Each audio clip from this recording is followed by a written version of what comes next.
حمد ہے اللہ کی اور درود و سلام علی ابن ابی طالب علیہ السلام پر کہ جس کی ولایت کے بغیر خدا کوئی بھی عمل قبول نہیں کرتا۔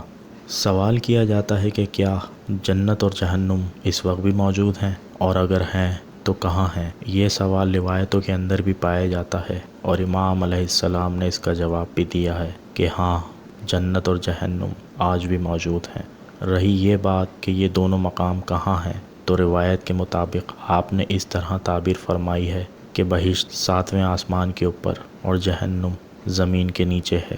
بعض حضرات نے یہ بھی فرمایا ہے کہ والبحر المسجور، یعنی قسم ہے کھولتے ہوئے سمندر کی، یعنی زمین کی اندرونی آگ باہر آ جائے گی۔ آپ نے اکثر سنا ہوگا کہ رسول خدا نے فرمایا، میں شب معراج جنت میں پہنچا، جبریل نے مجھے بہشتی سیب دیا جسے میں نے کھا لیا، اور وہی فاطمہ زہرا سلام اللہ علیہا کا مادہ تخلیق بنا۔ ہماری ویڈیو کو لائک کریں، ہمارے چینل نقطہ با کو سبسکرائب کریں اور بیل آئیکن پر ضرور کلک کریں تاکہ مزید ویڈیوز کی نوٹیفیکیشن آپ تک پہنچ سکیں۔